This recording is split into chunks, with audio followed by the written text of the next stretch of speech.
y voy a iniciar la pantalla. Esperemos estén ustedes viendo adecuadamente. Bien. En primer lugar, esperamos que todos ustedes estén sanos. La idea de hoy es continuar con el desarrollo de nuestras reuniones de los días martes. En primer lugar, vuelvo a presentarme. Yo soy el doctor Sergio Tamayo, el profesor regular asociado y docente responsable de la Cátedra de Anatomía y Fisiología para los alumnos que desarrollan la licenciatura en Nutrición y de Procesos Biológicos 1 y 2 para aquellos que están desarrollando el programa de enfermería. Esperemos que estén todos. Una vez iniciada la clase, vamos a comenzar diciendo que en la fecha vamos a desarrollar el tema de biología celular.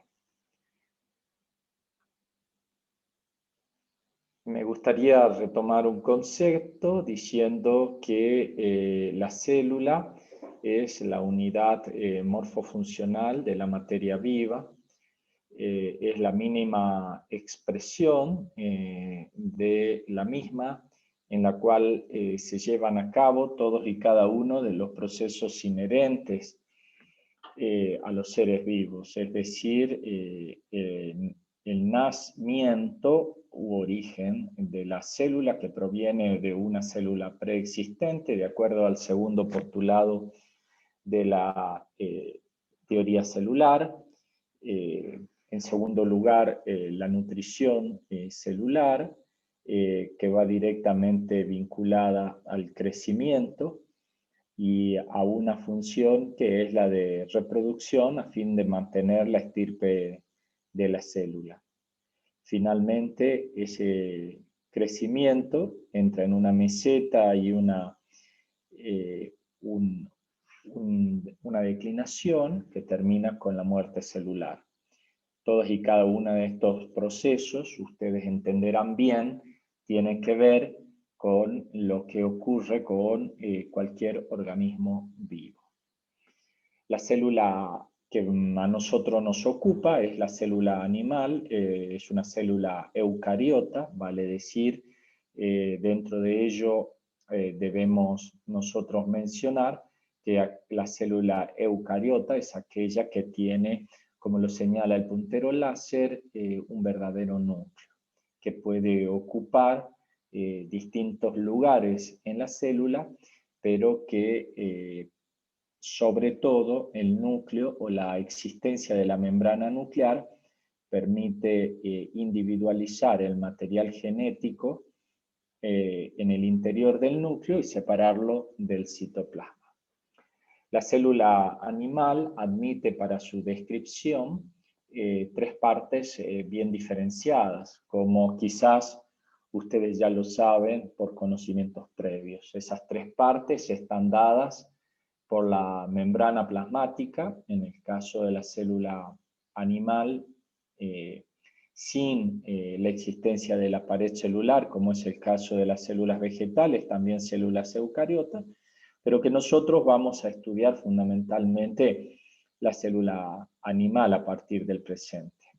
El segundo elemento constitutivo fundamental de la célula animal es el citoplasma, que es el verdadero mundo interno de la célula, en el cual se encuentran dispersos los diferentes organoides u organelas celulares. Y por último, el tercer elemento que es digno de mencionar y que ya fue nombrado, que es el núcleo. Vale decir que como toda célula eucariota, la célula animal admite para su descripción 3 elementos: la membrana plasmática, el citoplasma y el núcleo. En cuanto a la descripción de la membrana plasmática, podemos decir que inicialmente, en los albores de la microscopía, solamente la membrana plasmática en la observación al microscopio se la advertía como una fina línea que le daba identidad a la célula y que permitía identificar una célula de su vecina. Esto, digamos, transcurrido el tiempo, permaneció sin variantes hasta los albores del siglo XIX, en el cual se empezó a pensar que la membrana plasmática tenía algún tipo de individualidades que la hacían una estructura muy importante y muy especial.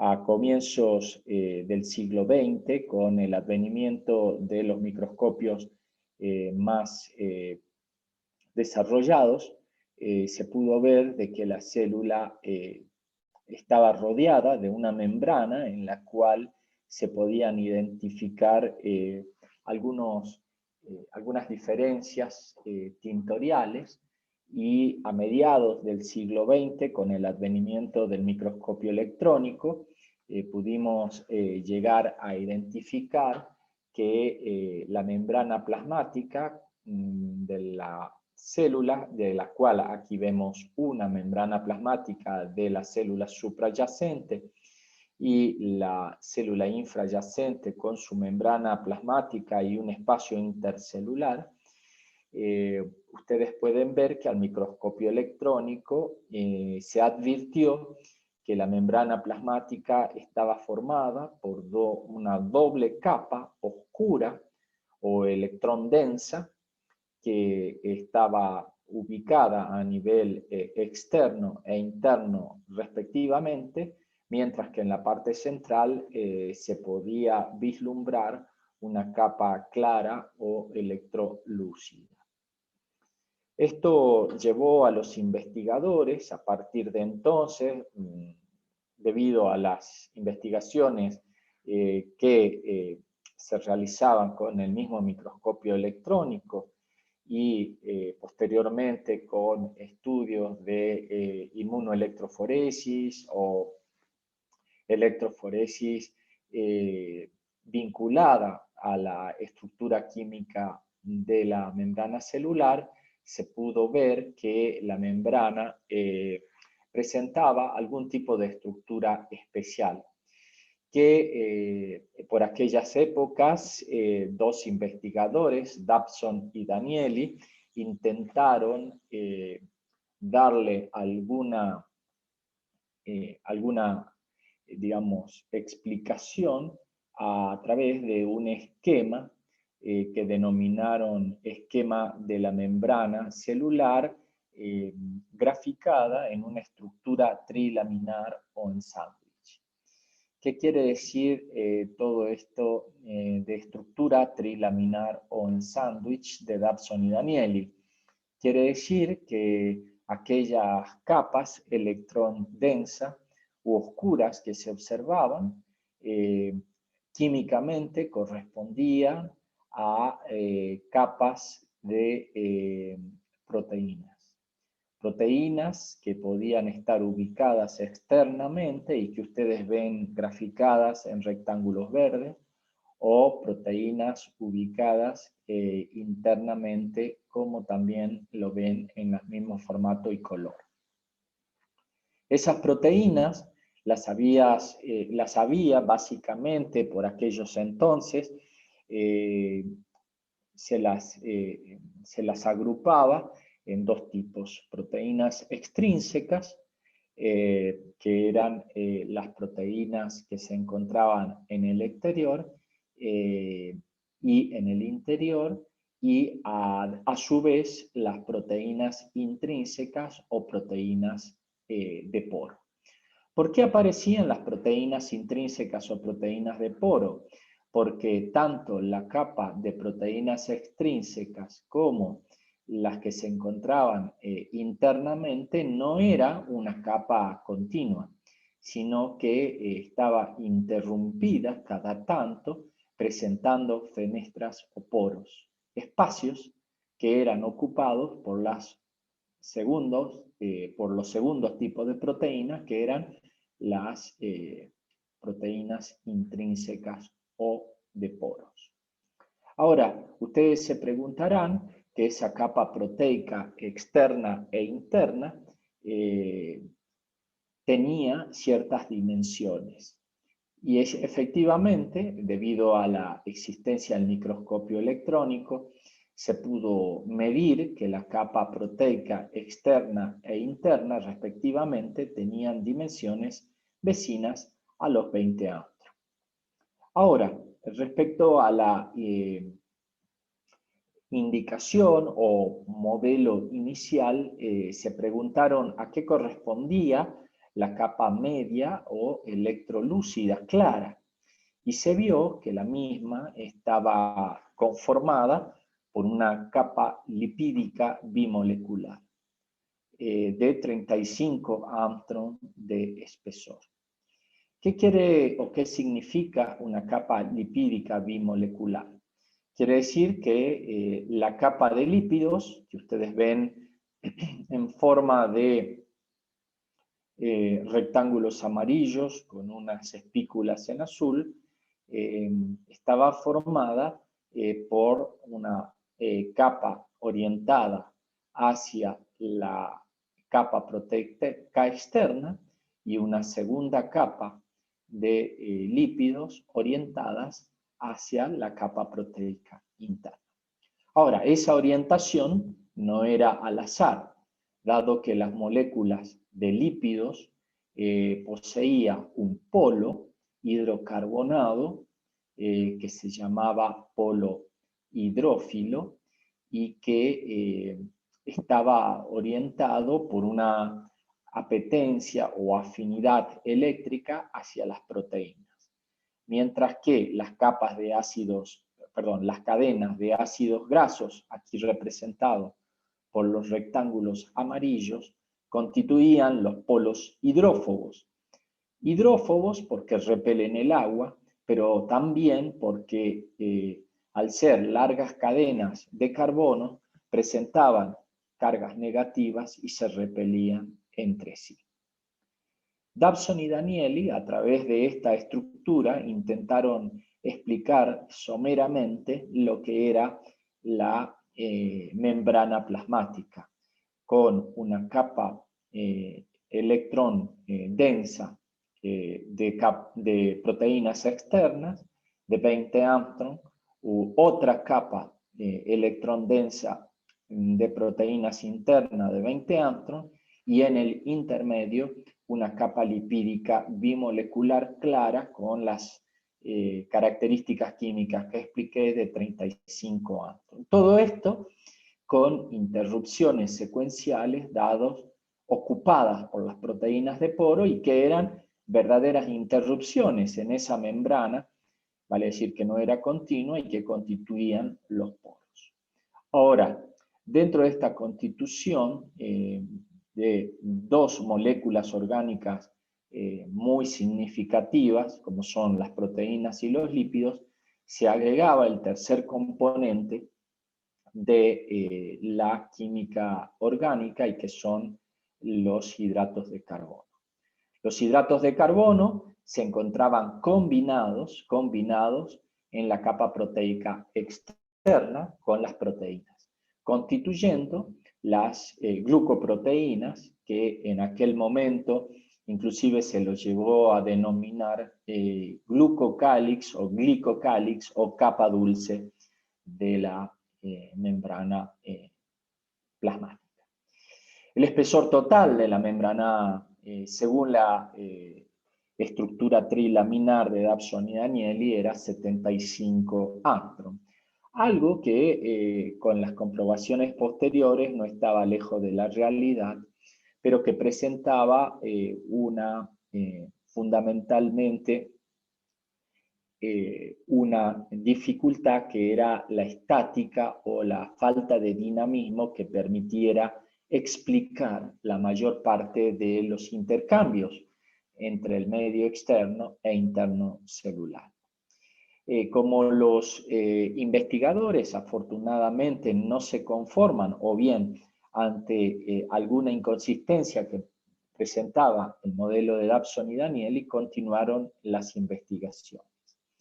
Y apareció también el modelo de Robertson, en el cual hablaba de que las membranas plasmáticas celulares estaban ya no constituidos por una capa externa e interna de proteínas, sino por una capa de proteína globular externa y una bicapa de lípidos con las características que habían descrito Dabson y Danieli. Tampoco este modelo de Robertson presentó las consistencias y permitió explicar todo lo que correspondía a una membrana plasmática con el dinamismo que ésta tiene y que lo representa permanentemente. ¿Qué ocurrió entonces?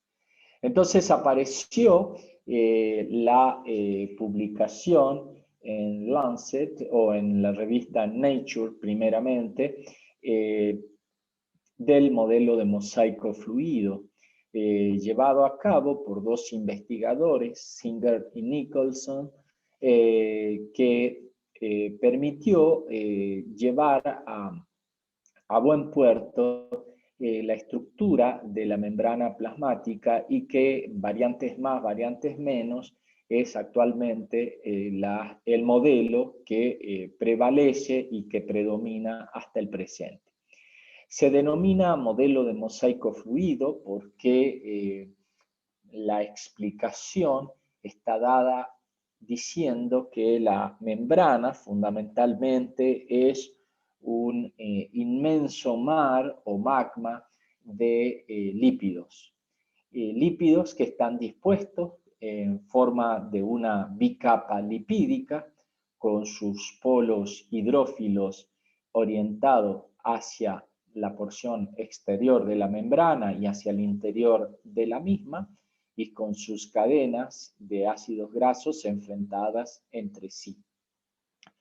Los lípidos podían fundamentalmente estar en su estado más natural o bien combinados. Desde esa combinación de lípidos, la más voluminosa o la de mayor prevalencia en la membrana plasmática era los fosfolípidos, vale decir, la combinación de los lípidos con ácidos fosfóricos. Esa disposición del enorme mar dispuesto por los lípidos presentaba la inclusión de otras sustancias como lo que ustedes ven aquí, que es el colesterol. El colesterol, que no es un lípido en su estructura química, sino que proviene químicamente del cicloperidropentano-fenantreno, se podía intercalar en el enorme mar o magma de la membrana plasmática. Ahora, fíjense ustedes que aparecen las proteínas en esa estructura de bicapa lipídica. Y las proteínas, muchas de ellas con una disposición externa, continúan siendo las proteínas extrínsecas. Luego tenemos las proteínas que atraviesan la bicapa lipídica, denominadas proteínas integrales, muchas de las cuales las proteínas integrales en su configuración espacial terminan delimitando al atravesar la membrana desde la porción externa a la interna, continúan delimitando estructuras en las cuales la bicapa lipídica está interrumpida y aparecen los poros en analogía con la membrana de Dawson y Danieli. Pero hay otras proteínas, como ya lo dijera, que están reservadas al medio externo, o proteínas periféricas reservadas al medio interno. Existen algunas proteínas que se combinan con los hidratos de carbono, apareciendo en esa combinación las glucoproteínas y los hidratos de carbono podían también estar a manera de lo que era el glicocálix antiguo combinado directamente con los lípidos. Esta estructura de mosaico fluido era muy importante porque debido a esta disposición química y espacial permitía explicar mejor el dinamismo del intercambio entre las membranas celulares, membrana plasmática fundamentalmente, que regulaba la comunicación entre el medio externo e interno de la célula.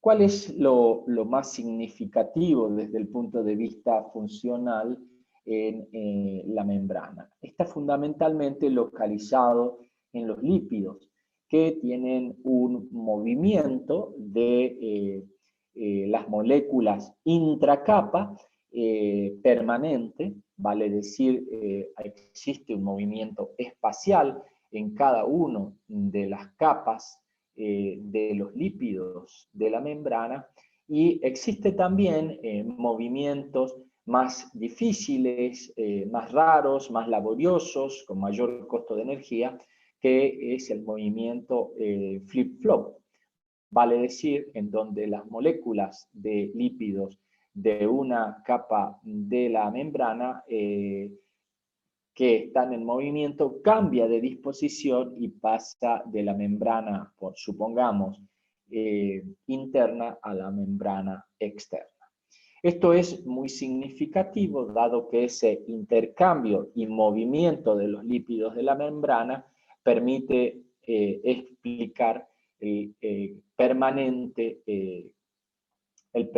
la permanente dinamicidad de la membrana plasmática. Este modelo, con algunas variantes, como yo le decía, es el que permite hoy por hoy explicar la fisiología de la membrana plasmática, y es el modelo que ha prácticamente persistido en los últimos 50 años.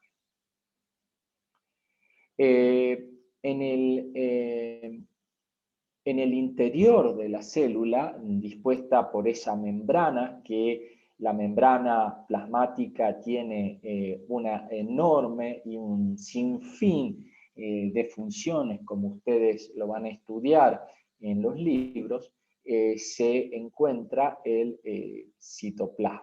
Y en ese citoplasma encontramos organoides u organelas celulares, que yo los menciono de antemano porque provienen del sistema de endomembrana, cuando la membrana plasmática se pliega y genera un verdadero mundo interno dentro del citoplasma, con organoides que están recubiertos de membrana, llamados, según una antigua clasificación, con membrana, como es el caso del aparato de Golgi, la mitocondria, el retículo endoplásmico, para mencionar algunos. Pero existen otros organoides celulares que no presentan una estructura vinculada a la membrana plasmática, y son los organoides u organelas, como el centríolo o el ribosoma. Pasamos ahora al segundo componente de la membrana de la célula, luego de haber estudiado la membrana plasmática, que es el citoplasma.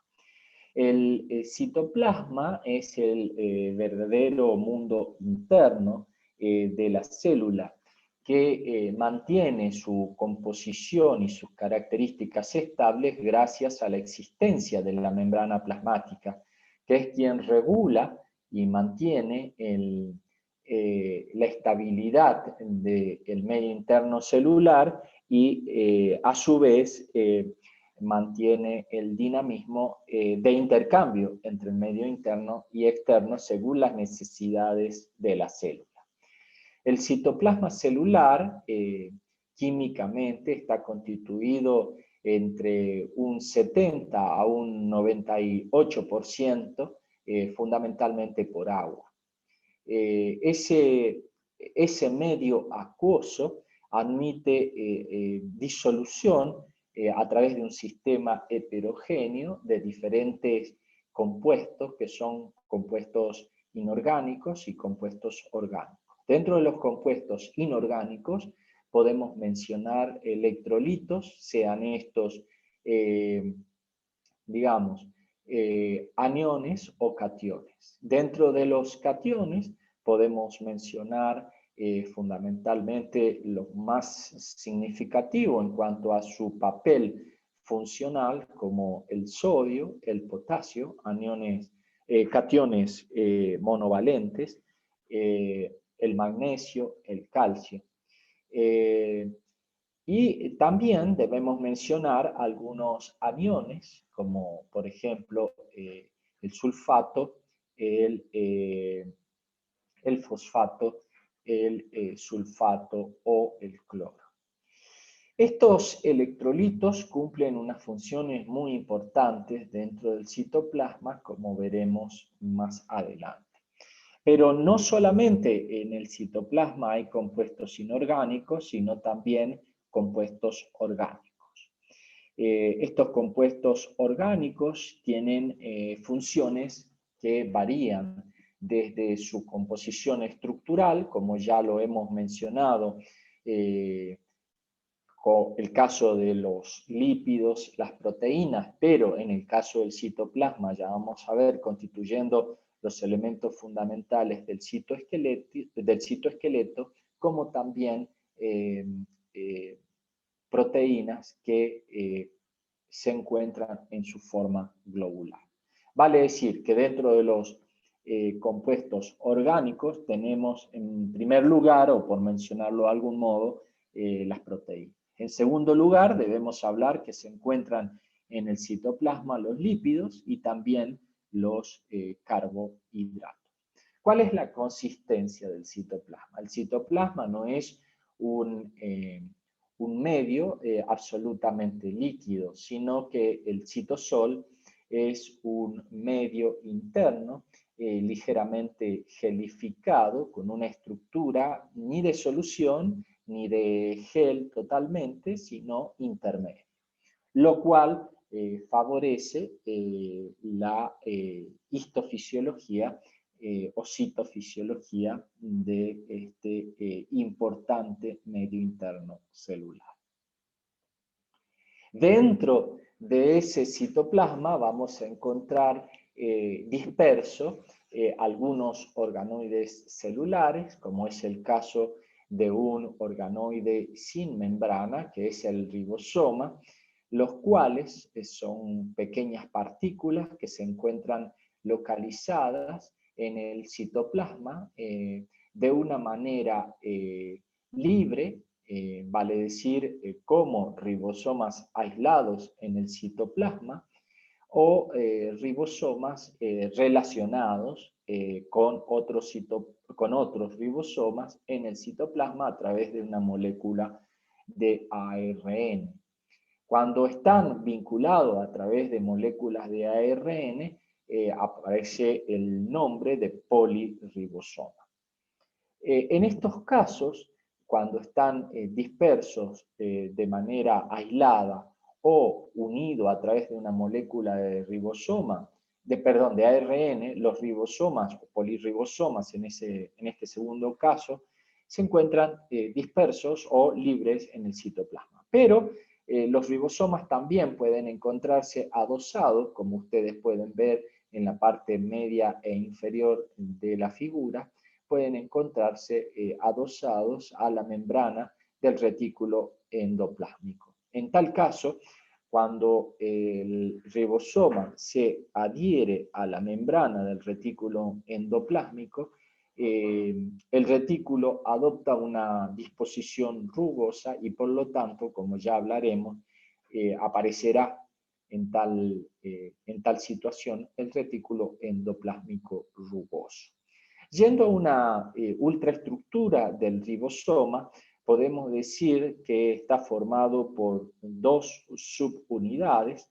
Está constituido el ribosoma por ARN ribosómico, un ARN que se sintetiza en el nucleolo, pero que se constituye en el citoplasma para dar origen al ribosoma, dos unidades, una grande de 50 unidades Schweitzer y una más pequeña de 30 unidades, que son unidades que ustedes observan claramente en la parte derecha de su pantalla, y el 50 y 30, y ese nombre ligeramente difícil, hace referencia a las unidades de sedimentación, en el cual permiten separar la subunidad grande a los 50 unidades de centrifugación y 30 unidades de centrifugación, la subunidad pequeña. ¿Cuál es la función del ribosoma? El ribosoma tiene una función muy importante dentro de lo que es la síntesis celular. Síntesis celular, ya sea para la producción de proteínas fundamentalmente, y en eso interviene el ribosoma, la síntesis celular de proteínas, que cuando están los ribosomas libres o unidos a otros ribosomas, las proteínas producidas corresponden para la propia célula, mientras que cuando están unidas en la membrana plasmática del retículo endoplásmico, constituyendo el retículo endoplásmico rugoso, hablamos de proteínas para ser exportadas o puestas a través de otros complejos en el exterior de la membrana plasmática. El segundo organoide que me gustaría describir con ustedes dentro de algunos de los que vamos a mencionar hoy es la mitocondria. La mitocondria es un organoide sumamente importante en la fisiología celular, como también la morfología de la misma. Desde el punto de vista morfológico, allá desde las primeras observaciones en comienzos del siglo XIX, llevada a cabo por Nice como un gránulo u ovoide de coloración verdosa, de acuerdo a la tinción que él empleaba, hasta la ultraestructura proporcionada por el microscopio electrónico. En esta ultraestructura, en el esquema que ustedes pueden ver, claramente la mitocondria presenta una membrana externa que es lisa y una membrana interna que es la que ustedes ven que se encuentra plegada. Esa membrana interna que ustedes ven plegada forma en esos pliegues lo que se denominan los pliegues internos de la membrana interna, también denominada cresta. Entre la membrana exterior lisa y la membrana interior plegada se encuentra la cavidad mitocondrial y en el interior ya de lo que es la membrana interior plegada entre las crestas mitocondriales aparece este espacio de color celeste o azulado claro, que es lo que se conoce como matriz mitocondrial. La importancia de la mitocondria es enorme y la cantidad de mitocondrias va a depender de la función fundamentalmente que tenga de la célula y más que nada también relacionada con el metabolismo de la célula. dado que las mitocondrias es donde se llevan a cabo el gran e importante proceso de respiración celular, constituyéndose en la usina energética de la célula.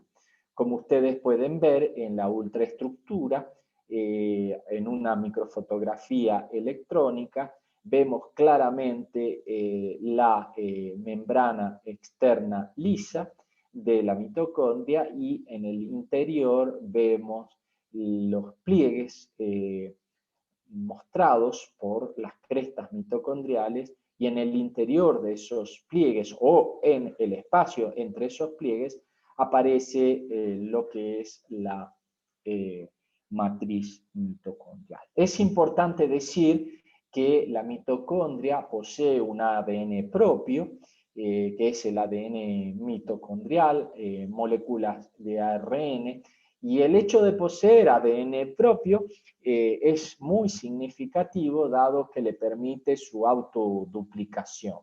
También es importante remarcar que la mitocondria, todas las mitocondrias de todas nuestras células provienen del óvulo materno, dado que el espermatozoide en el momento de la fecundación solamente el óvulo le permite la inclusión de la cabeza del espermatozoide en donde se encuentra el pronúcleo masculino y queda afuera de la membrana plasmática del óvulo materno el cuello, que es donde se albergaban las mitocondrias paternas. Vale decir que todas las mitocondrias, a partir de las cuales se van a originar en el futuro las mitocondrias de las células de todo nuestro organismo, provienen del óvulo materno. Dentro de las curiosidades de este impresionante organoide que es la mitocondria. Vamos a hablar de los lisosomas a continuación, otro organoide celular con membrana, que son pequeñas vesículas que se encuentran únicas o múltiples dispersas en el citoplasma, constituyen unas vesículas con una envoltura, como se puede ver en el esquema, una envoltura de membrana, dentro de las características de la membrana lipoproteica, de naturaleza lipoproteica, y en el interior de esas vesículas se encuentran sustancias complejas con características enzimáticas y catalizadoras de reacciones químicas con una función netamente digestiva en la fisiología celular. Los lisosomas, fíjense ustedes, en la escala de los nanómetros, son muy pequeños, vemos la unidad estructural de membrana y en el interior el contenido que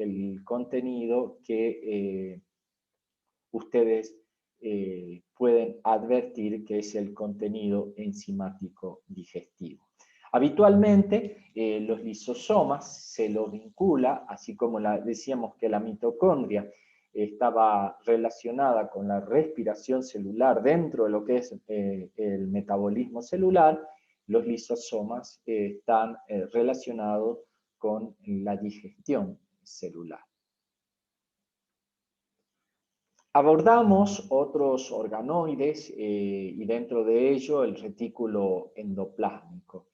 El retículo endoplásmico, como ustedes lo pueden ver en los esquemas, está constituido por un conjunto de sacos aplanados y canales o cisternas membranosas que están comunicadas unas con otras y que se extienden básicamente en el citoplasma. Algunos de ellos vinculados directamente con la membrana nuclear o carioteca, debido a que va a ser la estructura a partir de la cual se va a regenerar el citoplasma una vez que la célula se ha dividido.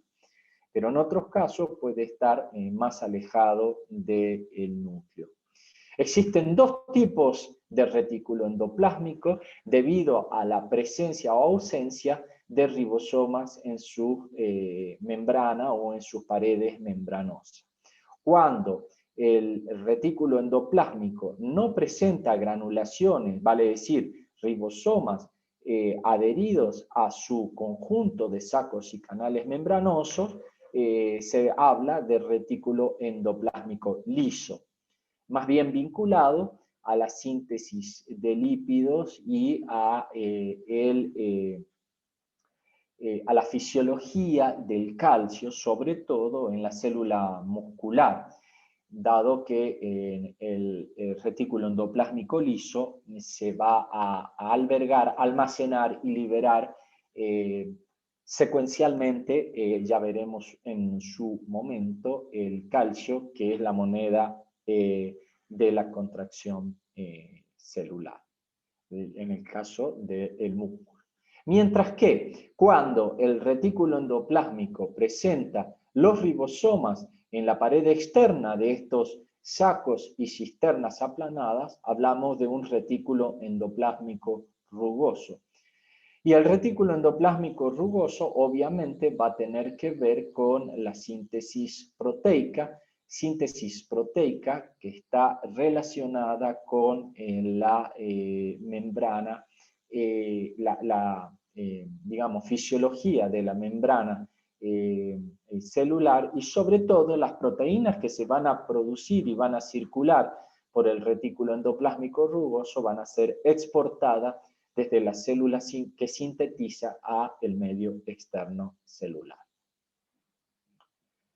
Hablando del retículo endoplásmico rugoso, fíjense, volvemos a repetir el concepto de que el retículo endoplásmico rugoso está vecino a la carioteca, vale decir a la membrana nuclear, porque es un conjunto de sacos y túbulos aplanados que están conectados entre sí, pero el retículo endoplásmico rugoso posee, como ustedes ya lo entenderán, ribosomas en sus paredes externas.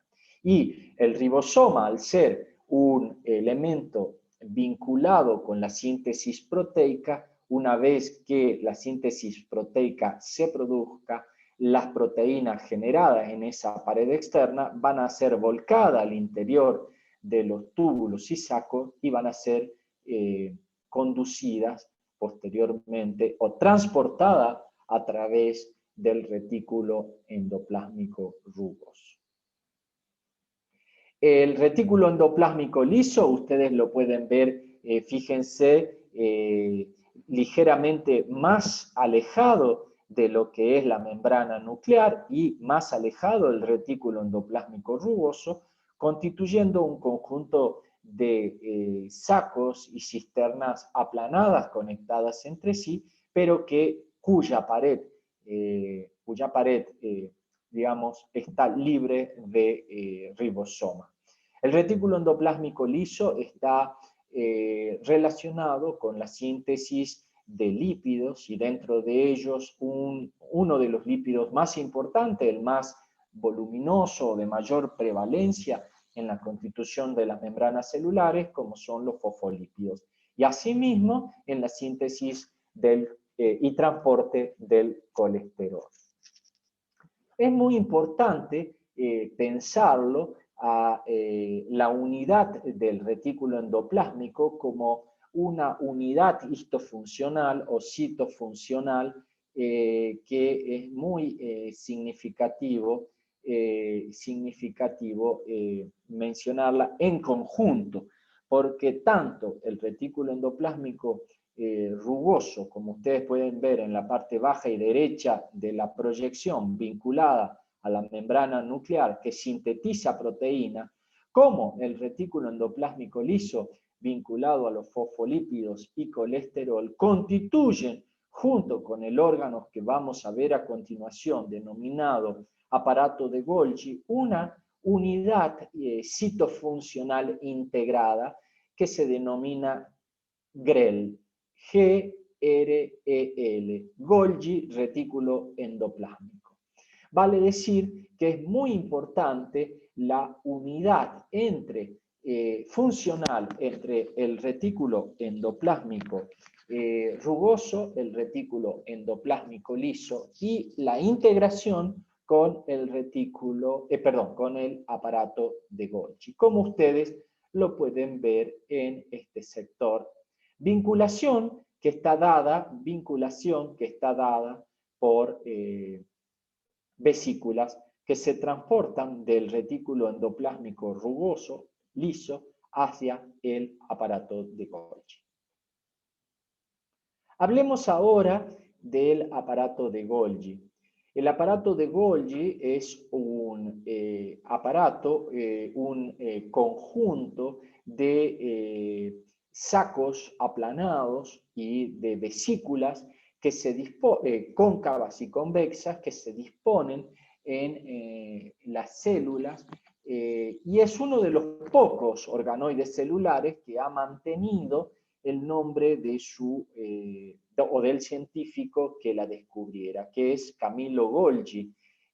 Camillo Golgi, que es un notable histofisiólogo y microscopista italiano, que describiera en el siglo XIX este importante organoide celular, que está en íntima vinculación, como ya lo expresáramos previamente, con el retículo endoplásmico rugoso y liso a través de vesícula. Está formada, como ustedes pueden ver, por túbulos y sáculos que están aplanados, con una cara cóncava, que es la cara cis, y una cara convexa, que es la cara trans. Habitualmente, la cara cis va a ser la que va a aceptar las vesículas provenientes de los retículos endoplásmicos. Estos compuestos que llegan al retículo de Golgi van a transcurrir y transitar los diferentes sáculos aplanados y finalmente se van a desprender por su cara trans a través de vesículas o de dictiosomas, como ustedes lo pueden estar viendo.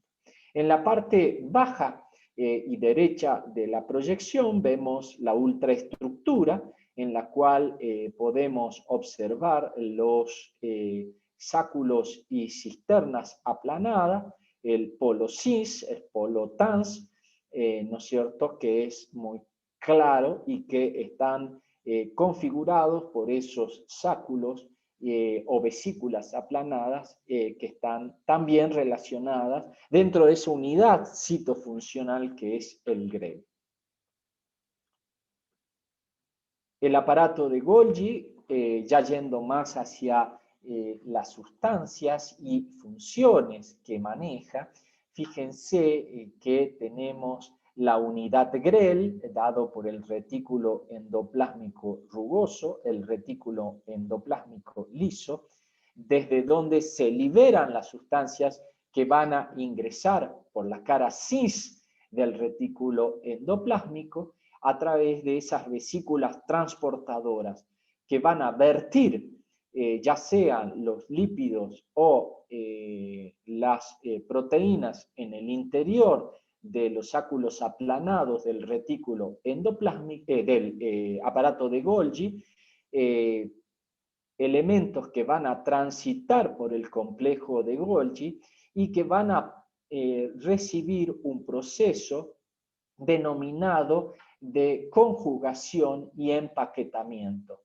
¿Qué quiere decir de conjugación y empaquetamiento? Quiere decir que el complejo de Golgi tiene las características de sintetizar en su interior hidratos de carbono, que van a ser unidos a los lípidos, constituyendo glucolípidos, y a las proteínas, glucoproteínas. ¿Cuáles son los carbohidratos que se encuentran en el interior del complejo de Golgi? Puede ser la galactosa, grandes polisacáridos, o por ejemplo, polisacáridos más complejos, como son el ácido hialurónico o el sulfato de condroitina, en el cual ustedes pueden identificar que son sustancias muy importante y que van a tener, como veremos oportunamente, un papel muy significativo en la que es la constitución de la matriz orgánica del cartílago y del hueso. Estos elementos que han sido conjugados y empaquetados a través de vesículas transportadoras en el complejo de Golgi, finalmente van a ser liberados hacia el citoplasma y por un proceso de exocitosis van a ser excretados de la célula hacia el exterior celular. Hemos comprendido entonces la relación existente entre el retículo endoplásmico rugoso, el retículo endoplásmico liso y el complejo muy significativo del aparato de Golgi.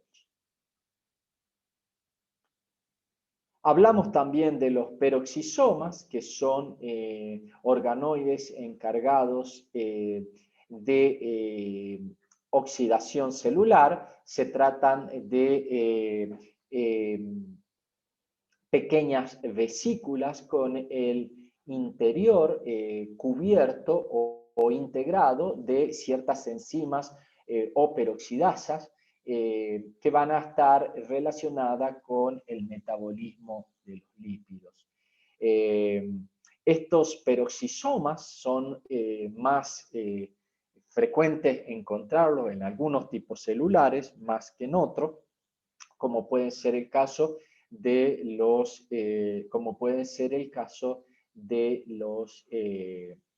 glóbulos blancos, por ejemplo.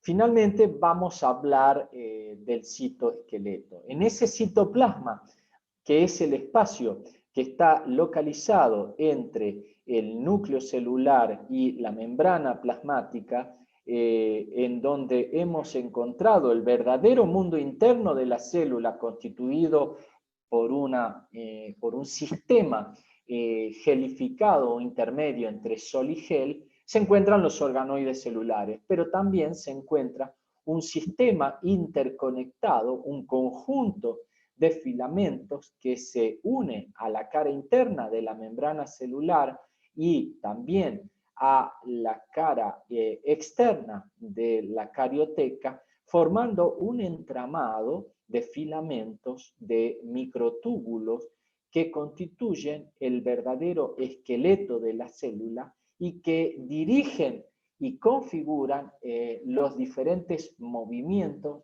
y dinámica del citoplasma en su conjunto. Están constituidos por microfilamentos de actinas, fíjense, de 7 nanómetros de tamaño, de espesor, configurados por moléculas de actinas, proteínas globulares en una doble cadena, o bien microtúbulos, como los que ustedes pueden identificar claramente en el gráfico o en el esquema, o bien filamentos intermedios entre los 7 nanómetros y los 25 de los microtúbulos formados por filamentos intermedios. La función del citoesqueleto es mantener la morfología celular y favorecer la dinámica de la célula, que para nada es, como ustedes ya lo han comprendido claramente, para nada es una estructura estática. Finalmente, el tercer elemento que constituye una célula animal es el núcleo. El núcleo que nosotros vamos a retomar en su descripción cuando veamos la parte de genética, pero que fundamentalmente ahora me gustaría mencionar que está formado por una membrana denominada membrana nuclear, que es una doble capa lipoproteica, que no es continua, que presenta numerosas perforaciones o núcleo poros de la membrana nuclear, como ustedes la pueden ver claramente, y la membrana nuclear aísla en el interior, separándolo del medio externo nuclear, que es el citoplasma, el material genético de la célula, la cromatina. La cromatina, que está formada por las nucleoproteínas que la forman, y a su vez el jugo nuclear, y en el interior del núcleo también vamos a encontrar un organoide muy importante sobre el cual ya hemos mencionado algo, que tiene vinculación con la síntesis del ARN ribosómico, que era el cual se producía en el núcleo, pero que salía a través de estos poros de la membrana y en el citoplasma constituía el ribosoma. Sobre este núcleo vamos a volver más adelante cuando abordemos la unidad de genética. Hemos terminado en este primer momento la primera parte de la clase. Vamos a continuar un momentito más con los movimientos de las sustancias a través o el desplazamiento de líquidos y sólidos a través de la membrana plasmática. El desplazamiento de líquidos y sólidos a través de la membrana plasmática se produce gracias a esa capacidad tan significativa e importante dada por la morfología de la membrana plasmática y también por la naturaleza química de la misma. La morfología en un modelo de mosaico fluido y su naturaleza química lipoproteica, sin olvidar también los glúcidos. Esa capacidad que tiene la membrana plasmática de permitir o de no hacerlo, la entrada de ciertas sustancias desde el exterior al interior o viceversa, se denomina en la citofisiología como, digamos, capacidad selectiva o permeabilidad selectiva de la membrana plasmática. La membrana plasmática tiene esa característica fundamental, es de ser permeable selectivamente a los diversos compuestos, sean estos líquidos o sólidos, que la célula necesita en su verdadero mundo interno, como ya lo sabemos, que se denomina citoplasma, o bien que el citoplasma necesita poner en contacto con el exterior celular. ¿Cómo se llama esa capacidad? Se denomina permeabilidad selectiva de la membrana. El transporte a través de la membrana plasmática se realiza gracias a fenómenos biofísicos que permiten que ciertas sustancias la atraviesen en un sentido o en otro a la membrana plasmática. Este proceso de atravesarla a la membrana plasmática en un sentido o en otro se lleva a cabo siguiendo dos ítems fundamentales. Aquellos procesos que tienen lugar al desplazamiento de moléculas sin gasto de energía, en tal caso hablamos de transporte pasivo, como es el caso de la difusión simple y facilitada, de la ósmosis, filtración, diálisis, etc. Estos son los diferentes procesos o los diferentes procesos biofísicos de transporte a través de la membrana en el cual las sustancias la atraviesan en un sentido o en otro, pero sin que sea necesario gasto de energía. Entonces, ustedes se preguntarán, ¿qué es lo que vehiculiza que una sustancia desde el medio externo pase al medio interno o en sentido opuesto? En ese caso, ocurre que las sustancias se vehiculizan gracias al movimiento propio de ciertas sustancias, a las dimensiones espaciales de las sustancias y también a la naturaleza química de las mismas, que pueden estar albergadas en el medio externo o interno y que deberán ir en un sentido o en otro debido a lo que se denomina gradientes de concentración o gradientes eléctricos. Gradientes de concentración es cuando existe de un lado de la membrana plasmática una mayor concentración de sustancia y una menor concentración del otro lado de la sustancia. Entonces la sustancia se va a desplazar del lugar de mayor concentración al de menor concentración, sin que medie por ello un gasto de energía. Por lo tanto, es un transporte pasivo. Diferente lo que es un gradiente de concentración de un gradiente electroquímico, en el cual la sustancia se va a desplazar siguiendo una diferencia o una atracción de carga. Vale decir, si yo tengo en el medio externo mucha carga positiva y en el medio interno carga negativa, los polos de diferentes signos se atraen. Entonces la molécula cargada positivamente se dirigirá hacia el interior celular cargado negativamente, por mencionar algún ejemplo. No quiere decir que esto pase siempre así, pero quiero explicar los dos conceptos. Gradiente de concentración cuando media una concentración mayor y menor de un lado y otro de la membrana, y el gradiente electroquímico, que la diferencia está establecida por las cargas positivas o negativas de una molécula de un lado y del otro de la membrana. En tal caso, cuando van a favor de estos gradientes, el transporte es sin gasto de energía, vale decir, pasivos totalmente. ¿Cuáles son los ejemplos pasivos de transporte pasivo? La difusión simple y facilitada y las que ustedes ven allí como ósmosis, filtración y diálisis. Ahora, existen veces que una molécula debe desplazarse de un lado a otro de la membrana, pero en contra de un gradiente de concentración o en contra de un gradiente electroquímico. Vale decir, debe ir de un lugar donde se encuentra en una menor concentración a un lugar en donde se encuentra en mayor concentración. Vale decir, va a tener que empujar. Y ese, entre comillas, empujar para lograr su desplazamiento, eso se produce gracias a un trabajo celular que va a requerir energía. En tal caso, hablamos de que ese transporte en contra de un gradiente de concentración o en contra de un gradiente eléctrico es un fenómeno de membrana con gasto de energía. ¿Por qué con gasto de energía?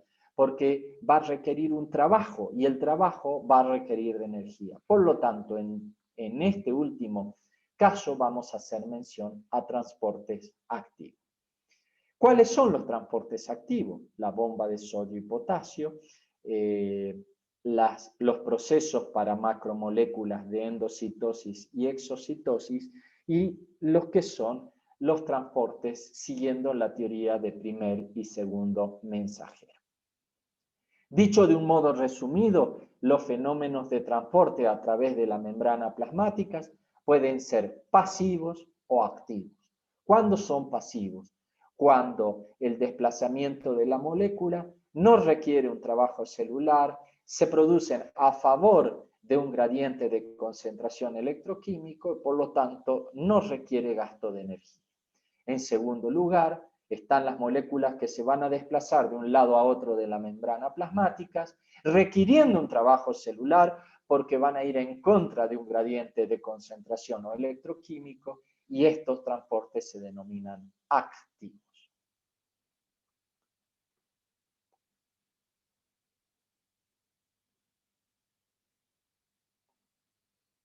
Entonces, fíjense que si uno quiere ser más, focalizar mejor o poner foco mejor cómo es o cómo se produce esa función de transporte a través de la membrana, podemos decir que el transporte de sustancia a través de la membrana se puede dividir en dos grandes grupos también, teniendo en cuenta las dimensiones de la molécula a atravesar la membrana. Para ello tenemos transporte de moléculas con un tamaño menor, vale decir con una masa molecular más baja, que van a ser lo que nosotros aprendimos a conocer como transportes pasivos, que son la difusión simple, la difusión facilitada o bien los transportes activos, bomba de sodio y potasio, etcétera, etcétera.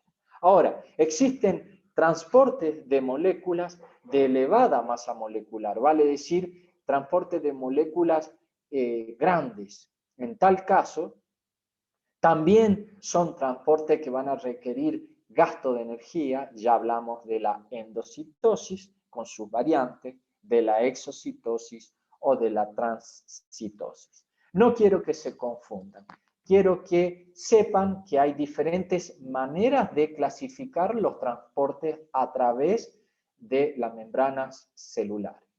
¿Cuál es el más conocido? La clasificación más conocida de transporte a través de las membranas plasmáticas o de las membranas celulares es el que mencioné en primera instancia, con gasto de energía y sin gasto de energía. Sin gasto de energía, transporte pasivo. Con gasto de energía, transporte activo. He mencionado sobre esta proyección los transportes de sustancia a través de membranas celulares, teniendo en cuenta las dimensiones de la molécula a transportar. Las dimensiones, cuando son más pequeñas, se hace siguiendo un transporte pasivo, la difusión simple o facilitada, o bien difusiones con transporte con gasto de energía, transporte activo, bomba de sodio y potasio. Tenemos el transporte de moléculas con una masa molecular más elevada, ya no se transportan a través de la membrana siguiendo el transporte pasivo o activo, sino lo hacen a través de la endocitosis, exocitosis y transcitosis, que son procesos más complejos y que también van a requerir energía proporcionada por el ATP, que es la moneda energética de la célula. Bien, avancemos un poquito. El transporte de pequeñas moléculas, ¿no es cierto? Ya dijimos que el transporte de pequeñas moléculas van a ir, por ejemplo, si yo tengo una molécula en el espacio extracelular, siguiendo un gradiente de concentración o un gradiente electroquímico, va a atravesar la membrana celular sin gasto de energía y va a constituir la difusión simple.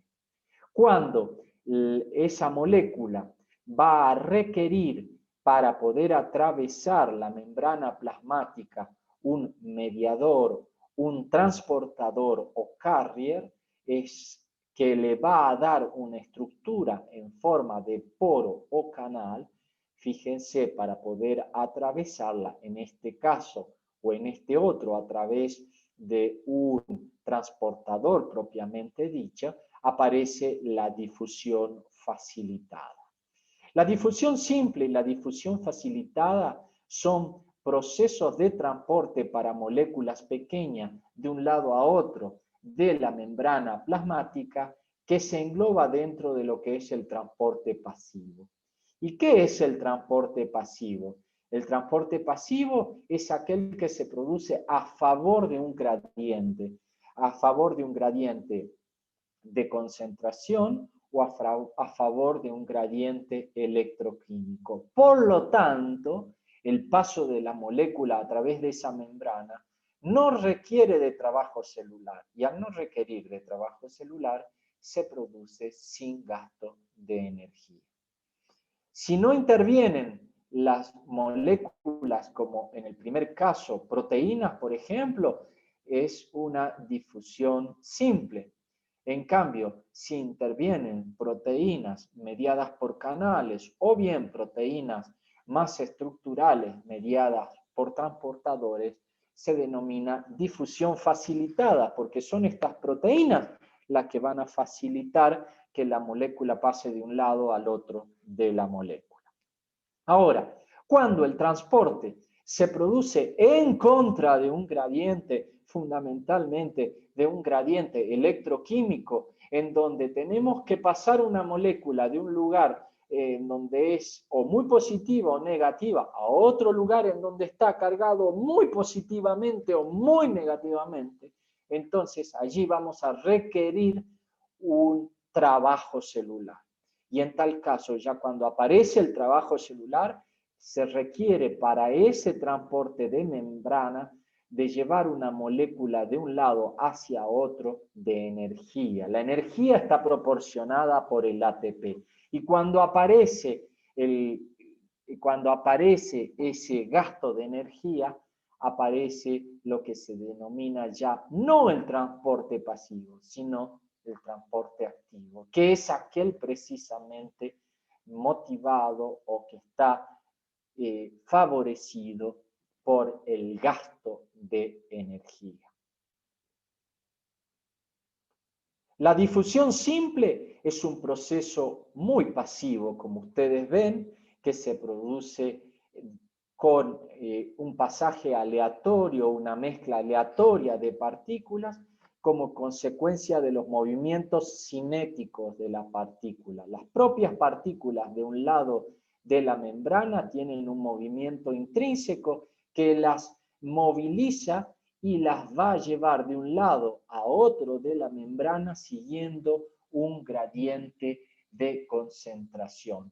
Por lo tanto, este transporte de difusión simple es un transporte pasivo, que quiere decir sin gasto de la membrana.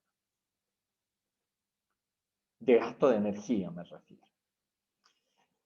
Un ejemplo biológico de difusión simple. ¿Dónde se produce? Se produce en nuestro alvéolo, en el pulmón, en donde en el alvéolo pulmonar tenemos una gran concentración de oxígeno que se ha incorporado a través de la inspiración y una menor concentración de oxígeno en el vaso que pasa en relación al alvéolo.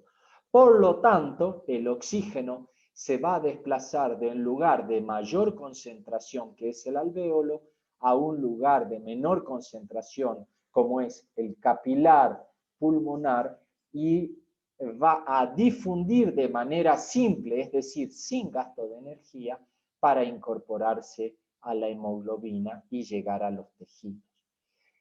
Una difusión simple en sentido opuesto se verifica con el dióxido de carbono, que está proveniendo cargado este capilar del metabolismo de los tejidos y va a llegar al alvéolo, en donde en el interior del capilar alveolar el dióxido de carbono se encuentra en una mayor concentración que el alvéolo, que en el interior del alvéolo. Entonces el dióxido de carbono va a difundir desde el vaso al alvéolo para ser eliminado a través de la expiración.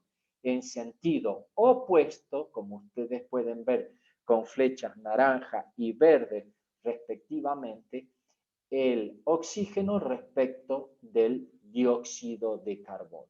Vale decir que en la respiración interna o alveolar se verifica la difusión simple, un transporte pasivo, sin gasto de energía, en donde el oxígeno difunde desde la luz alveolar a el capilar por una diferencia de concentración. Y el dióxido de carbono lo hace en sentido opuesto, también por una diferencia o por un gradiente de concentración.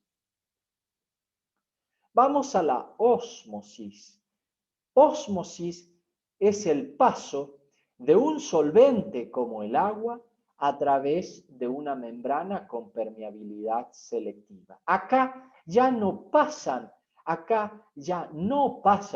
las moléculas de soluto representado por las esferas rojas, sino ya no pasan las moléculas de soluto, que en este caso son las moléculas de glucosa.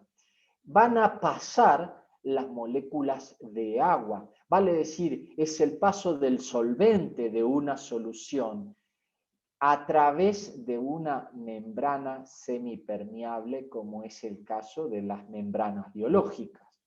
¿De qué lugar a qué lugar pasa el agua?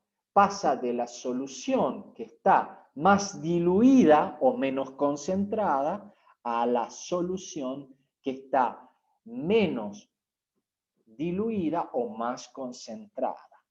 Fíjense que las moléculas van a ir del sitio en donde se encuentran más abundantemente las moléculas de agua a donde se encuentran menos abundantemente, como es esta solución más concentrada de azúcar. ¿Y cuál es el punto final? El agua va a continuar pasando hasta que ambas soluciones se equilibren en su concentración. ¿Y qué va a determinar el pasaje de una a otra? La necesidad de una solución de equilibrarse con la otra. Y por lo tanto, al pasar agua de un compartimiento al otro, va a aumentar el nivel del agua en uno de los compartimientos. ¿Por qué? Porque es el pasaje del agua de la zona más concentrada a la zona más, o sea, de la zona en donde encontramos mayor cantidad de agua a la zona en donde encontramos menor cantidad de agua, o de la solución más diluida a la solución más concentrada. Eso es la ósmosis. Ósmosis es el pasaje de soluto. No, es el pasaje de solvente, de agua, de un lugar o de un espacio en donde se encuentra la solución más diluida a un lugar o espacio en donde se encuentra la solución más concentrada. A ver si aclaramos con este ejemplo. Fíjense, tenemos una zona de moléculas de agua, un compartimiento de moléculas de agua, que es la solución más diluida. Y fíjense que en el otro compartimiento tenemos la concentración de la solución que está más concentrada porque tiene mayor cantidad de bolitas rojas y menor cantidad de esferas celestes. Entonces, ¿qué es lo que van a pasar? ¿Pasan las esferas rojas de un compartimiento a otro? No. ¿Qué esferas se desplazan de un compartimiento al otro? Se desplazan del medio hipotónico, vale decir, del medio más diluido, las esferas celestes que representan el agua, al medio más hipertónico, más concentrado, que, fíjense, en un momento de la dinámica y de la animación, se observan mayor concentración de esfera celeste del lado del medio hipertónico. ¿Cuál es el punto exacto en el cual se detiene el desplazamiento de agua del medio hipotónico al medio hipertónico? El momento que ambas soluciones se equilibran en sus concentraciones. Y esto se observa en el caso de la aplicación biológica de la ósmosis, si yo sumerjo un glóbulo rojo en una solución hipotónica, vale decir, en una solución muy diluida respecto al glóbulo rojo. ¿Cómo va a ser el movimiento del agua si el medio externo está más diluido y el medio interno está más concentrado? El agua se va a desplazar de afuera hacia adentro. ¿Y qué va a ocurrir en ese caso? Lo va a hidratar tanto al glóbulo rojo que lo va a terminar destruyendo, vale decir, hemolizándolo. Ahora, ¿qué pasa si yo sumerjo un glóbulo rojo en una solución en donde la concentración del medio interno del glóbulo rojo es idéntica a la del medio externo? No pasa nada, porque hay un equilibrio. Vale decir, el glóbulo rojo permanece como tal. Ahora fíjense el último ejemplo. Yo introduzco el glóbulo rojo en un medio que está muy concentrado externamente.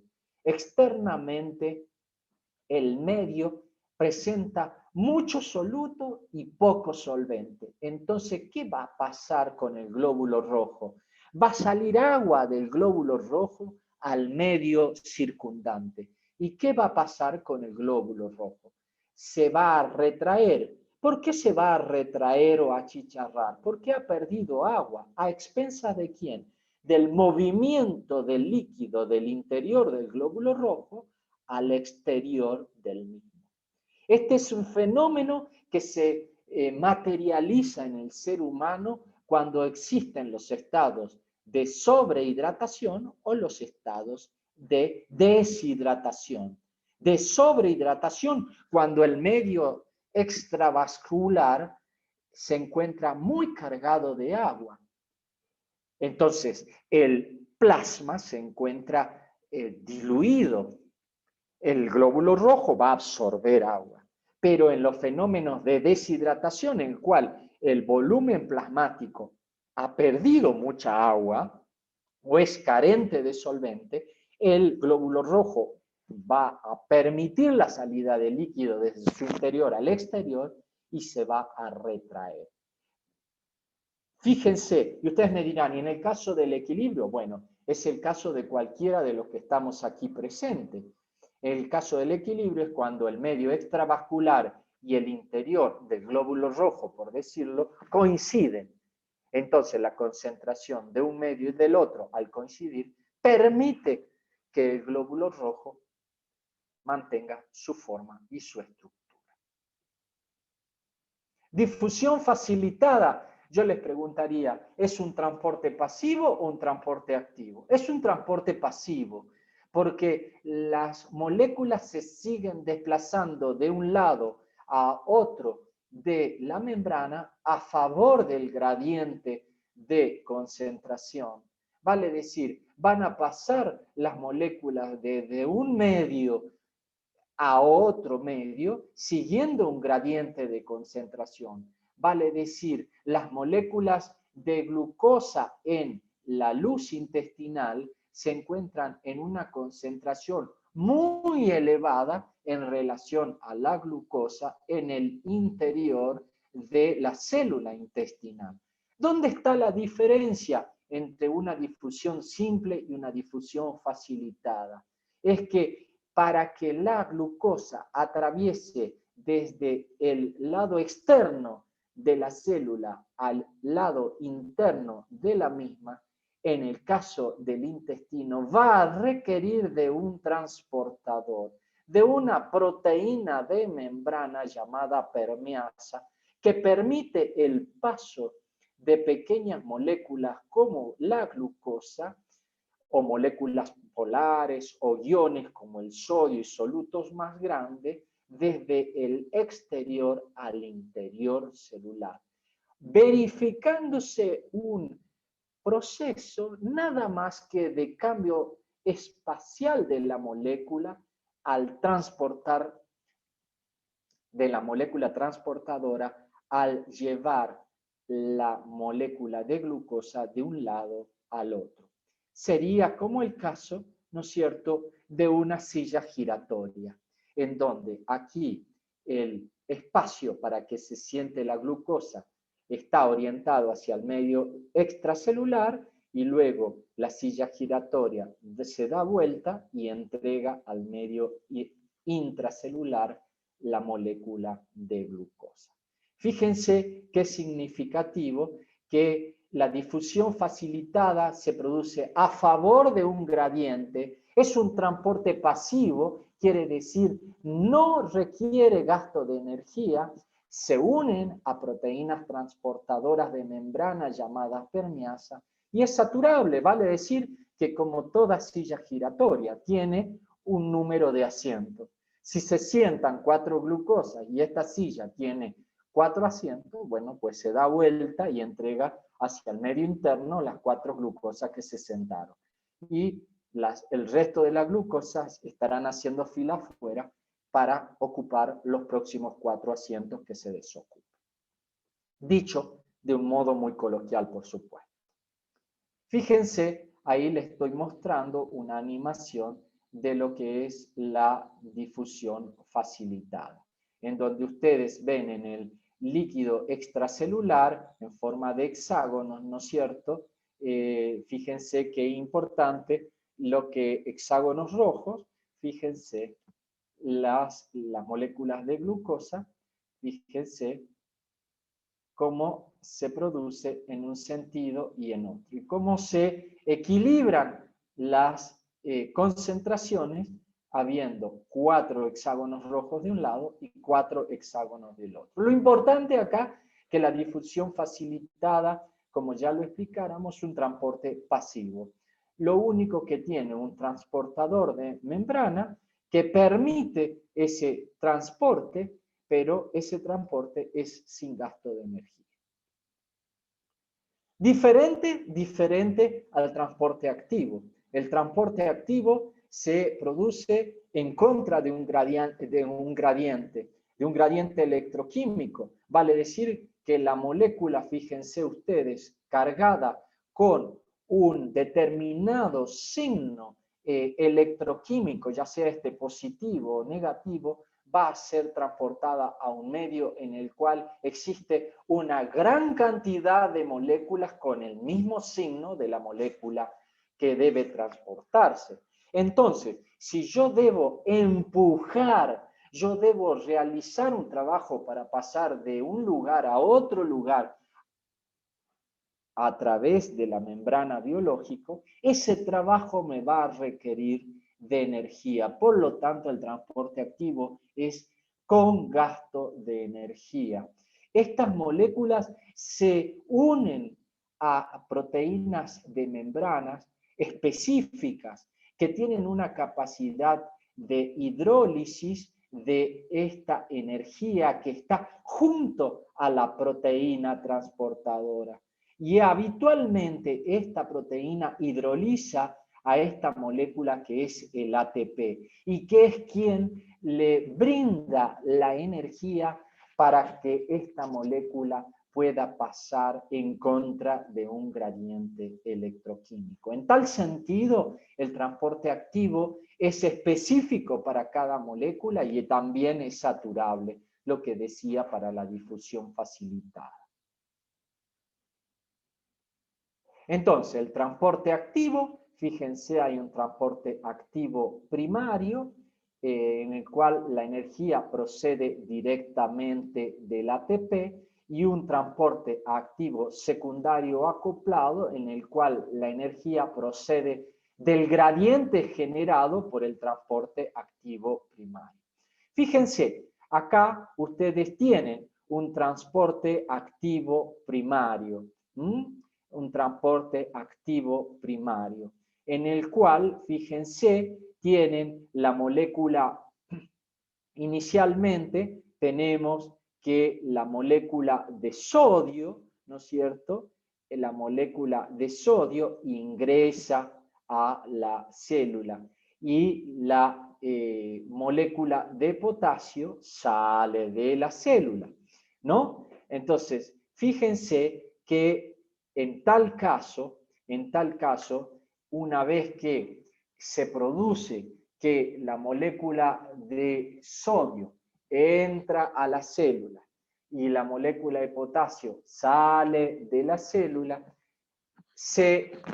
después de producido un tiempito, la molécula de potasio va a tener que volver a ingresar al interior celular y la molécula de sodio va a tener que regresar al exterior celular.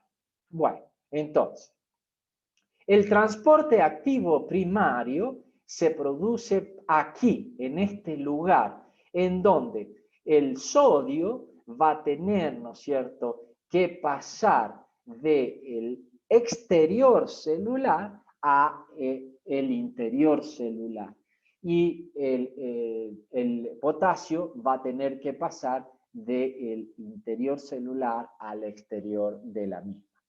¿Gracias a qué se produce ese cambio, ese movimiento de sodio en un sentido y de potasio en otro sentido inicialmente? Gracias al ATP, que es una molécula que está unida a este transportador y que tiene la capacidad de hidrólisis y va a transformar en ADP más fósforo inorgánico.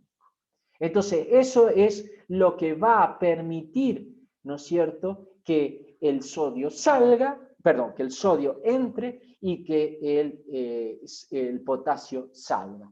Ahora, ¿a qué se denomina transporte activo secundario? A la energía que procede del gradiente generado por el transporte activo. Vale decir que el hecho de que el sodio inicialmente haya tenido que vencer un gradiente electroquímico para entrar a la célula y que el potasio haya tenido que vencer un gradiente electroquímico para salir, eso es lo que genera, ese input, esa fuerza es lo que genera el transporte secundario o acoplado. Es muy importante tener esto presente, porque esto es lo que se constituye como bomba de sodio y potasio ATPasa. La bomba de sodio, potasio, ATPasa es aquella bomba que va a permitir que el medio externo, ¿no es cierto?, que es positivo, y el medio interno, que es negativo inicialmente, inviertan la polaridad. ¿Pero por qué? Porque el sodio va a viajar desde afuera hacia adentro inicialmente y el potasio va a ir desde adentro hacia afuera. Ese movimiento inicial que se produce porque la célula es excitada debe reconstituirse en algún momento, pero para que el sodio vuelva desde el interior celular al exterior, en donde siempre es más cantidad y mayoritariamente las cargas son positivas, bueno, va a tener que utilizar la bomba de sodio y potasio. Vale decir que el sodio va a necesitar volver afuera, y para volver afuera va a necesitar la bomba de sodio y potasio. Pero para que ese sodio vuelva afuera es necesario que el potasio, que está ahora afuera, vuelva adentro. Y eso se produce gracias a esta bomba. Ahora, como es un proceso de trabajo celular, porque va en contra de los gradientes electroquímicos, va a requerir ¿de qué? Del ATP. Del ATP, que se desdobla en ADP más fósforo inorgánico. Yo les finalizo hablándole de endocitosis, que era aquel transporte que endo viene de un prefijo que significa adentro, en el cual la célula incorpora desde el exterior, desde el líquido extracelular, ciertas sustancias hacia el citosol o medio intracelular.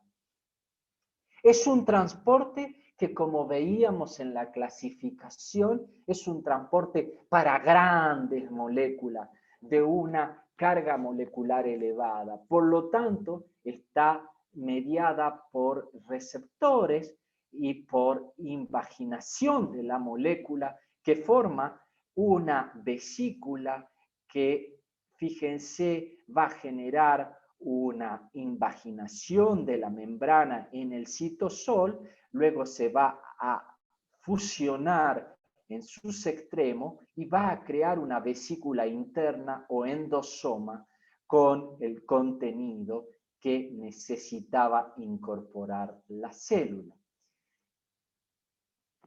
Utiliza ligandos específicos, que son partículas sólidas. Los ligandos son las sustancias sólidas o gotas de líquido, y las sustancias pasan a la célula en una vesícula, como yo dije, formada por la membrana plasmática. Por lo tanto, la constitución de esta membrana es la misma de la membrana plasmática. Exocitosis es el proceso inverso, vale decir, para partículas de gran tamaño que necesitan ser excretadas, vale decir, el transporte o la dirección del transporte, fíjense, es desde una vesícula interna en el citoplasma que se adhiere a la membrana plasmática y posteriormente esas sustancias son liberadas por exocitosis al exterior celular. Procesos de filtración. Ustedes aquí me preguntarán, pero profesor, ¿me está volviendo a los procesos sin gasto de energía? Sí, el proceso de filtración, simplemente para que sepan, se da en el riñón. Se da en el riñón. Es un proceso sin gasto de energía que se produce gracias a la acción o al juego de las presiones hidrostáticas. Ya lo veremos. Proceso de filtración. Lo mismo el proceso de diálisis, que es un proceso de filtración, pero con una membrana artificial externa, como es el caso de la diálisis peritoneal o de la hemodiálisis, que quizás algunos de ustedes han conocido por un familiar o por algún conocido. Procesos de endocitosis, ya sabemos, ¿no es cierto? La producción del endosoma, y el proceso de exocitosis. Exocitosis y endocitosis, procesos para moléculas de elevado peso molecular. Finalmente, la teoría del segundo mensajero. La teoría del segundo mensajero es cuando la sustancia, llamada en este caso hormona, no puede atravesar la membrana plasmática. En tal caso, la membrana plasmática, la sustancia, no le permite, ya sea por el tamaño celular o por la constitución química, no le permite atravesarla a la misma. En tal caso, se une a una proteína receptora que presenta esta proteína receptora una proteína que es hidrosoluble con carácter antigénico. Fíjense que al unirse esta sustancia a la recepción, al receptor, esta proteína inactiva se activa y genera una liberación de una sustancia que es el ADP más el AMP cíclico. El AMP cíclico, ven, el ADP es el sustrato, la proteína está activada, la desdobla al ADP en AMP cíclico más ADP, y este AMP cíclico es el llamado segundo mensajero hormonal. ¿Por qué es el llamado o actúa como un segundo mensajero? Porque el primer mensajero era la sustancia que en este caso llamamos hormona y que nunca pudo pasar y que le transmite el mensaje al receptor, y ese receptor, gracias a esta proteína activa, permite traducir ese mensaje al AMP cíclico. Y ese AMP cíclico es quien realmente tiene el mensaje, que el mensaje puede ser de apertura de canales o de activación de enzimas. Quiere decir más o menos una cosa así. Yo, en la época pre-internet, pre-WhatsApp, pre-teléfonos celulares, yo quería salir con la vecinita del frente. Entonces a mí me gustaba la vecinita del frente. Entonces yo llevaba un mensaje escrito en un papelito y como no podía entrar a la casa de la vecinita del frente, tocaba la puerta y me atendía su hermana, que era mi amiga, ¿no es cierto? Entonces yo le pasaba el papelito a la hermana. Y la hermana era quien, actuando de segundo mensajero, le llevaba el papelito a la vecinita, ¿no es cierto? Y la vecinita era quien leía el mensaje. ¿Quién era yo? Yo era la hormona que no podía pasar la membrana plasmática de la puerta de la casa de la vecinita. Entonces, ¿quién era la proteína receptora que estaba activada y que era capaz de producir el C-AMP? ¿Quién era el AMP cíclico? La hermana de la vecinita. ¿Y la vecinita quién era? Y bueno, era quien realizaba las acciones. Si quería salir conmigo o no quería salir. Es muy simple como eso. Esa es la teoría del segundo mensajero. ¿Quién es entonces el primer mensajero? La hormona. ¿Quién es el segundo mensajero? El AMP cíclico. El AMP cíclico que es el responsable de la respuesta celular de la hormona. La hormona o el fármaco traía un mensaje, pero no lo puede llevar al interior. Entonces es necesario que lo transmita a otro. Y ese otro es quien va a llevar el mensaje, el segundo mensaje, que es idéntico al primero. ¿Querés salir conmigo? Pero la acción se va a catalizar gracias a un intermediario, que es el segundo mensajero. Les presento la bibliografía y nuevamente les agradezco su atención. Muchísimas gracias por haberme acompañado esta mañana. Voy a dejar la presentación y quizás ustedes quieran realizar alguna consulta.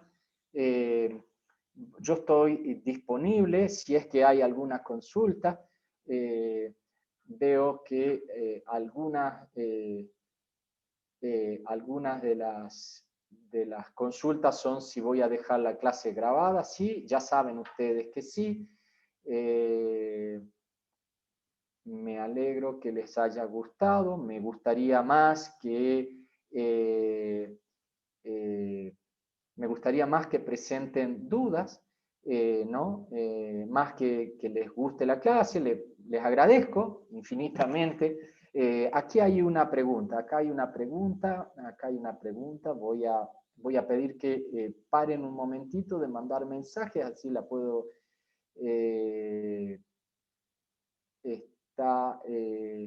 no manden por ahora mensaje. Lourdes Ramos me pregunta si el diagnóstico que está en el aula virtual es con nota. No. Es simplemente para una Google Form, para que la llenen y elijan, elijan algunas cositas, pero no tiene nota, ¿no? Lourdes. Bien, a Natalia Torres le gusta la clase. Bueno, gracias Natalia. Jessica Costa, las clases de trabajos prácticos empiezan la semana del 10. Así que atento. Erika Cañizares me pregunta qué es aniones y cationes. Bueno, es un concepto, Erika, químico. Son átomos de un elemento químico que no está en forma estable, sino que ha perdido un electrón de su última capa. Por lo tanto, deja de ser estable y pasa a ser un ion. Los iones que tienen cargas positivas se denominan cationes, y los iones, el sodio, el potasio, y los iones que tienen carga negativa son aniones, como el caso del cloro, el cloruro, cloruro, sulfato, etc. Me gustaría más preguntas, jóvenes. Yo sé que por ahí mi entusiasmo hace que ustedes no entiendan, o mi falta de pericia hace que yo no me explique bien. Aquí Erika me pregunta, bueno, ya dije. Muy cool su clase, no sé qué quiere decir Emanuel, pero bueno, pretendía tal vez, ahora es mucho más fácil, ¿no es cierto?, la teoría del segundo mensajero, ¿no es cierto?, con la vecinita del frente. Tengo que conseguir el teléfono y le mando un WhatsApp o un Telegram o no sé, o la encuentro a la vecinita en alguna red social y me valgo de eso. En mis tiempos, no sé, olvidé el nombre, Emanuel, en mis tiempos, ya hace unos años, bueno, no existía todas estas cosas, entonces teníamos que poner la carita o llevar esta cosita elemental de un papelito escrito. María del Carmen Cusi me pregunta si puedo volver a explicar lo de endocitosis. Sí, es muy simple, María del Carmen. Endocitosis es, por ejemplo, que la célula necesita un determinado lípido en el medio extracelular. Entonces, hace que el lípido se aproxime a la membrana plasmática, lo engloba, forma una pequeña envoltura, que la envoltura de esa vesícula se lo da la propia membrana, pues se invagina en el interior, ¿no es cierto? Y al invaginarse en el interior, entra el lípido, luego los vértices de esa membrana se fusionan y la vesícula queda en el interior celular con el lípido en su interior. Hay muchos chicos que no pudieron entrar al Zoom y estuvieron 30 minutos antes. Debe tener que ver con la capacidad. Voy a ver si se puede ampliar. De cualquier modo, le pido mil disculpas. Naomi, les pido disculpas a los compañeros. No sabía de este inconveniente. Vamos a tratar de ampliarlo y de no ser posible, la clase que yo he comentado, y esto no es una clase, es una conversación, va a quedar grabada.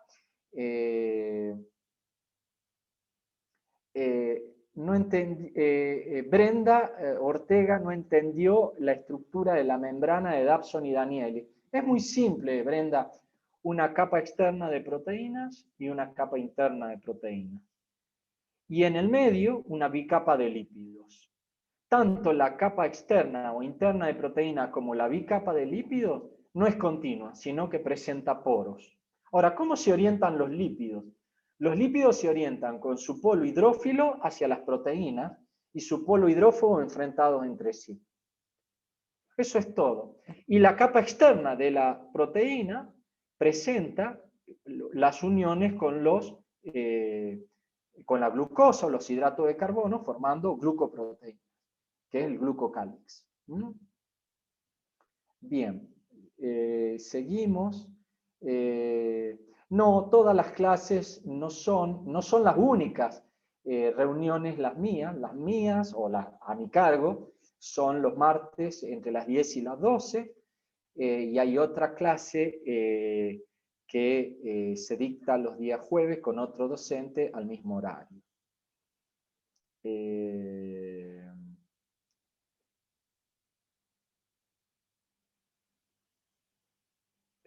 Perdón, no tiene que ver con el tema, me escribí mal en una comisión, usted sabe cómo puede resolverlo. Sí, vaya a la que quiera ir. ¿Qué significa ATP? Adenosin trifosfato. Es la molécula a través de la cual la célula digamos, alberga o almacena energía. Hay correo de la cátedra, ya se lo vamos a... ¿Le gustó a Karen lo de la vecinita? Bueno, me alegro que les haya gustado. No he encontrado otro mensaje. Ósmosis. Ósmosis es el movimiento de soluto, Brisa. Es el movimiento de soluto. Tenemos dos soluciones. Una solución con agua y una solución con agua con sal, separado por una membrana semipermeable, que están en contacto entre sí. Entonces, ¿cómo se va a producir el movimiento de partículas?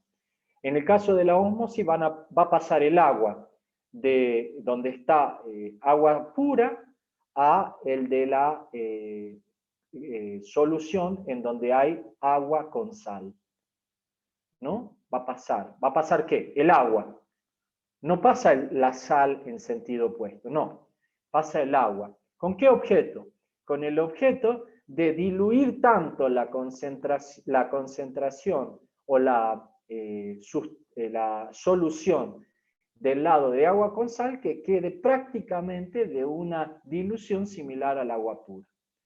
Entonces, ¿Qué es la ósmosis? Es el movimiento de soluto a favor de un gradiente de concentración a través de una membrana semipermeable sin gasto de energía. Bien.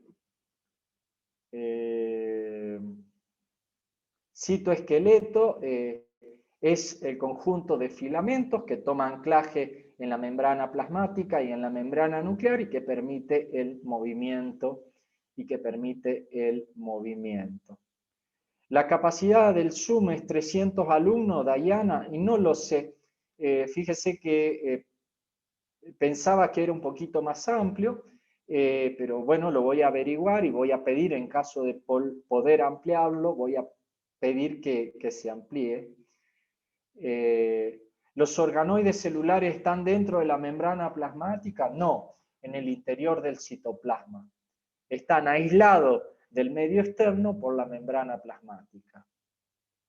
Permeabilidad selectiva es la capacidad de la membrana de permitir o no el paso de cierta sustancia. ¿De acuerdo a qué? De acuerdo a la forma, a la estructura química de la membrana y de la sustancia, y de acuerdo a las necesidades de la célula, ¿no? Sería como el bar que se reserva el derecho de admisión, ¿no es cierto? Si todos tienen que ir de saco y corbata, y yo voy de vaquero y de jean y de zapatilla, y no es lo que está necesitando el bar adentro, entonces, bueno, me van a decir, no puede pasar. En cambio, el señor que venga con saco y corbata, bueno, capaz que salió otro de saco y corbata y lo hacen pasar a él con saco y corbata. Eso es permeabilidad selectiva. La casa se reserva el derecho de admisión.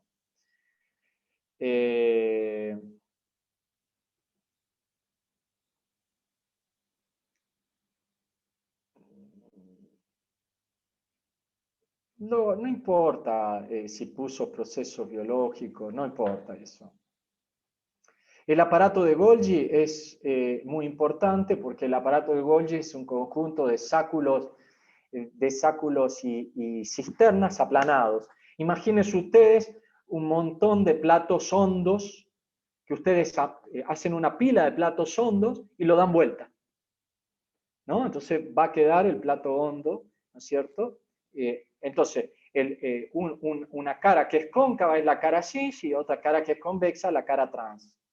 Entonces, por la cara cis están entrando las vesículas que provienen del retículo endoplásmico liso y rugoso. Y por la cara trans van saliendo las vesículas con los elementos que han circulado, los sáculos y cisternas aplanadas del Golgi, en donde se han conjugado y se han empaquetado. ¿Con qué destino? Con el destino extracelular. Valentina Bustos me pregunta nuevamente si los organoides se encuentran dentro de la membrana. En el interior de la membrana, adentro, en el intersticio, no. Se encuentran en el citoplasma. La membrana plasmática es una estructura sola, que ya expliqué. Solamente tiene proteínas, lípidos y glucosa en la capa externa, nada más. En el citoplasma, como dice Lucas. Bien. Alguien levantó la mano, no sé quiénes son, deben ser, quieren hacer la pregunta, ya estamos cerca del final. Sí, Jenny, en el libro de Tórtora, no, busque en la página de citología, ahí la va a encontrar estos temas para poder leer. Va a haber coloquios, ya expliqué en la primera clase que hay trabajos prácticos y cada trabajo práctico tiene una guía que ustedes tienen que elaborar y no presentar, y lo que sí tienen que hacer son 5 preguntas de autoevaluación, que deben tener completas esas preguntas y presentadas en el 80% para lograr su regularidad. Peroxisomas, los peroxisomas son lisosomas, son como pequeñas vesículas, nada más que en el interior tienen enzimas que se denominan peroxidasa, agua oxigenada tiene en su interior. Entonces, que actúan fundamentalmente sobre el metabolismo de algunos lípidos. ¿Sí? Estefanía. Bien, jóvenes, hemos terminado. Voy a dejar de grabar la clase. Vamos a...